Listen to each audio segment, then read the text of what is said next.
Bonjour chers internautes, paix à vos âmes. Et souvent, pendant qu'on célèbre l'accession de notre pays à l'indépendance, j'ai fait un constat selon lequel, plus d'une fois, nous parlons des héros qui ont contribué à l'avènement de l'indépendance dont nous parlons maintenant. Et il nous arrive de laisser dans les oubliettes des héros dans l'ombre. Nous ne parlons souvent que des héros officiels, ceux dont les noms sont repris dans des manuels scolaires et autres, ceux dont la presse parle à temps et à contre-temps. Et par ce biais, nous mettons de côté les héros dans l'ombre dont nous devons également parler et qui, d'une manière ou d'une autre, servent à notre indépendance intégrale, à notre libération totale, complète. Pour aujourd'hui, je vais vous entretenir sur un héros dans l'ombre que certains semblent oublier, alors qu'il l'est effectivement, et qui, à l'occasion de la célébration des 65 ans d'indépendance, peut nous servir de modèle, peut nous aider à nous libérer de nos chaînes en quantité que nous avons, des chaînes qui font que nous puissions encore traîner le pied et que nous ne puissions pas nous montrer totalement indépendants, totalement libres ou libérés. Le héros dont question est Monsieur Floribert Bwana-Chui Bin Kosito, qui était décédé à l'âge de 26 ans comme martyr. C'est la raison pour laquelle le thème sur lequel porte notre échange de tout à l'heure est axé comme suit. Floribert Bwana-Chui Bin Kosito, modèle de Congolais indépendants. Par ce thème, nous voulons démontrer qu'effectivement, Floribert Bwana-Chui Bin Kosito, bienheureux, est un mentor, surtout à l'occasion de la célébration d'accession de notre pays à l'indépendance ou à la souveraineté internationale. Voilà pourquoi le choix de ce thème. 30 juin 2025, Floribert Bwana-Chui Bin Kosito, modèle de Congolais indépendants. Que pour vous en convaincre, que pour que vous puissiez saisir la pertinence de ce sujet, je m'en vais vous en parler en 5 points. Et force détail où les profondeurs viendront au niveau de notre page Facebook, où nous serons abondants. Le premier point, qui est-il? Floribert Bwana-Chui Bin Kosito. Deuxième point, qu'a-t-il fait? Troisième point, quand et comment s'est passée sa béatification? Quatrième point, quelles leçons pouvons-nous tirer de sa vie et de son œuvre à présent qu'il est béatifié? Et pour terminer, en 5e lieu, nous allons procéder à 2-3 interpellations. Pour revenir au premier point, qui est-il? Monsieur Floribert Bwana-Chui Bin Kosito. Mais c'était Congolais. À propos, il y a des journaux, il y a la presse qui en a abondamment parlé. Floribert est une figure connue depuis un temps.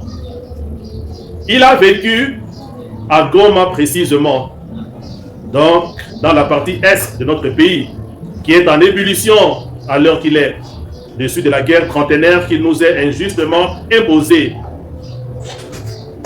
Floribert Bwana-Chui Bin Kosito, dont question maintenant, travaillait, il était un agent de l'OCC. Il était un chrétien pratiquant. Et comme chrétien, il était dans le renouveau charismatique.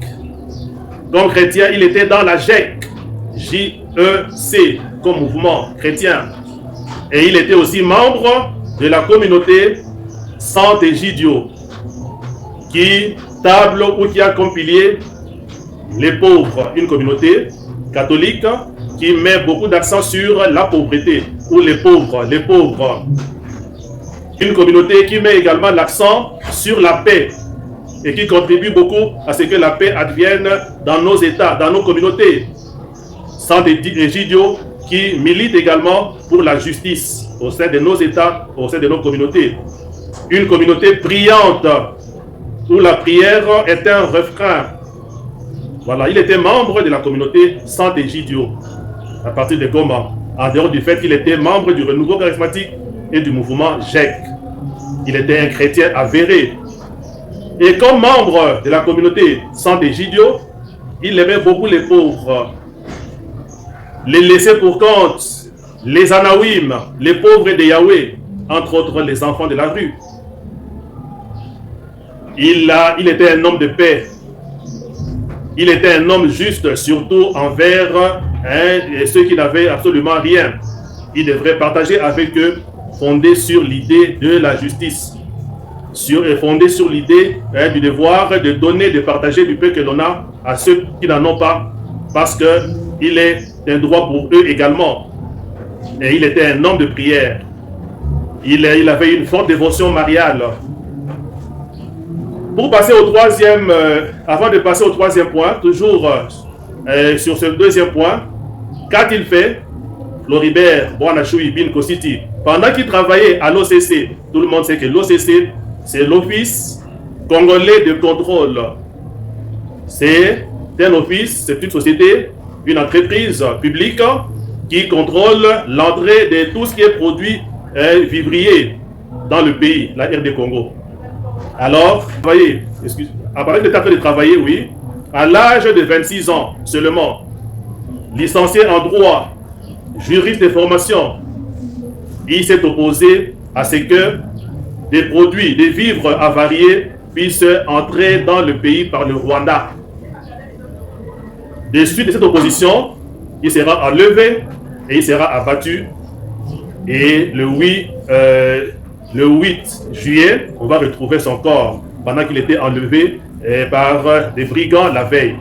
Rien que parce qu'il s'est opposé à ce que des produits avariés, des vivres, comment dirais-je, empoisonnés pratiquement, des vivres infectés puissent entrer dans le pays.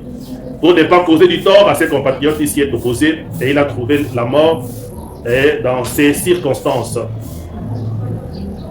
À cause de ce témoignage, comme chrétien pratiquant, membre de la communauté Sante Egidio, comme membre du renouveau charismatique, et ainsi de suite, et à cause de son témoignage comme agent honnête, intègre de l'OCC, il sera béatifié, nous le savons tous et toutes, le 15 juin 2025. Et il sera béatifié également l'année en cours par sa sainteté, le pape Léon XIV. Mais le pape ne va pas se rendre directement à la basilique Saint-Paul hors les murs. Il va déléguer à cette occasion de cette béatification, pratiquement la première qui est la sienne, il va déléguer le cardinal Semeraro, qui est le préfet du dicaster de la cause pour les saints. La messe a eu lieu à 17h dans la basilique Saint-Paul hors les murs. Et la délégation congolaise y était valablement représentée, entre autres par nos pères évêques, par son éminence, le cardinal, et par bien des laïcs. C'était une cérémonie vraiment solennelle que le monde entier a observée. Quelle leçon pouvons-nous tirer? Quel héritage, en fait, nous laisse-t-il? En un mot, Floribert Boanachui Bin Kositi, notre compatriote, notre co-fidèle dans l'Église, laisse l'image d'une personne cohérente, l'image d'une personne complète, parce qu'il était un homme de foi, mais également un homme de raison, un homme ayant une intelligence avérée et un citoyen honnête, un homme complet, un homme en qui il ne manquait rien de ce qu'un homme normal doit avoir. Cette leçon de cohérence, tout ce qu'il disait, il l'a pratiqué comme citoyen.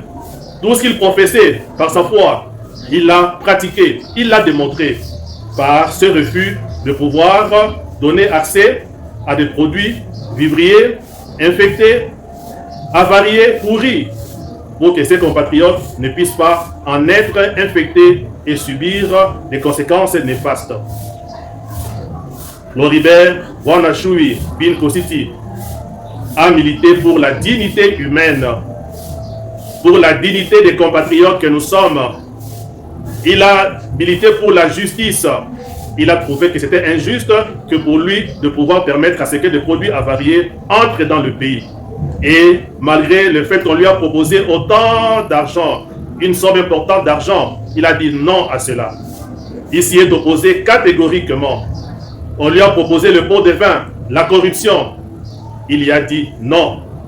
Voilà un homme intègre. Voilà un homme complet. Voilà un chrétien éprouvé qui doit servir de modèle à tous. Pour nous attarder quelque peu sur ce cinquième et dernier point, comme un citoyen, il a montré, de montrer l'exemple d'un travailleur honnête. Ce que tout travailleur, malgré les difficultés, doit observer, doit pratiquer. Ce ne sont pas les difficultés, ce ne sont pas les aléas du service qui doivent nous pousser à nous faire corrompre, à autoriser n'importe quoi. Comme chrétien et comme citoyen, il a démontré, n'est-ce pas, le fait qu'il était un bon travailleur. Et on peut le célébrer donc, même lors de la journée internationale du travail, ou même nationale. On peut le célébrer. Un bon travailleur et un travailleur intègre. Comme chrétien, et Floribert Wanashui Bin Kositi a démontré qu'il était un autre Christ. Comme Christ s'opposait à des antivaleurs de son temps, lui aussi s'est opposé à des antivaleurs. Il a démontré qu'il était donc un chrétien à l'exemple des apôtres, à l'exemple des chrétiens des premiers siècles qu'on a persécutés à cause de leur foi. Il est allé jusqu'au bout de sa foi. Comme chrétien également, il a démontré qu'il était dans l'esprit ou dans la droite ligne de ce que le Concile Vatican II nous demande. Que nous soyons aux côtés des pauvres, l'option préférentielle pour les pauvres.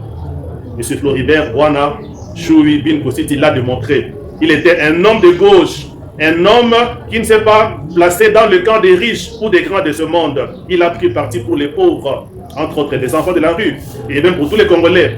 Pauvres parce qu'ignorants, ne sachant pas que ces produits-là étaient avariés, qui allaient consommer comme cela, naïvement, une pauvreté en esprit. Lui nous a protégés par cette pauvreté. Il nous a épargnés, sachant que nous étions pauvres parce qu'ignorants. Il est monté au créneau et il a arrêté le danger à temps pour nous.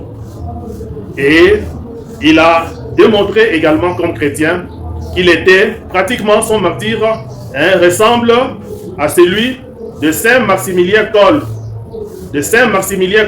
le Polonais, qui a accepté de mourir à la place d'un père de famille qui était prisonnier et que l'on voulait tuer à son époque. Saint Maximilien Kolbe a pris sa place. Lui qui était prêtre, lui qui était pratiquement innocent, il a dit ne tuez pas ce papa, il est père de famille, il est responsable, tuez-moi à sa place. C'est ce que Floribert Wana a fait pratiquement. Il a accepté de mourir à la place de ses frères. Il a consenti à la mort à la place des Congolais que nous sommes. Que de tout ce qui précède, nous avons un devoir également de mémoire. Nous avons également un devoir de reconnaissance. Nous avons un devoir de lui rendre hommage, surtout à chaque date du 8 juillet, date coïncidant avec sa mort. Et nous avons également le devoir de pouvoir nous ressourcer auprès de lui. Il constitue aussi une école, à l'exemple des pères de l'indépendance. Il a démontré qu'il est indépendant, qu'il est autonome, qu'il est souverain dans son savoir-faire, dans son agir, et qu'il ne devrait pas dépendre. C'est ça l'indépendance de qui que ce soit. Il a travaillé avec conscience et tout le reste. Voilà ce que nous pouvons dire à l'heure qu'il est, une heure qui coïncide avec l'indépendance de notre pays, et nous avons des modèles. Voilà un modèle de Congolais indépendants. Voilà un modèle de référent pour la jeunesse, pour tout travailleur et même pour tout Congolais. Voilà un modèle à suivre pour que nous puissions sortir partout où nous allons, où nous sommes la tête haute. Et comme dernier devoir, nous avons le devoir, l'obligation de pouvoir intercéder pour sa canonisation. Parce que comme je l'ai dit, son martyr n'est pas du tout loin de celui de Saint Maximilien Kolbe qui a été canonisé. Et pourquoi pas lui? Lui qui a milité, qui a pris la place de toute une communauté nationale, alors que Saint Maximilien Kolbe n'avait pris la place que d'un seul père de famille. Mais lui, c'est au nom de toute une communauté nationale. Pourquoi ne pas prier, pourquoi ne pas militer pour sa canonisation? Voilà un modèle à suivre.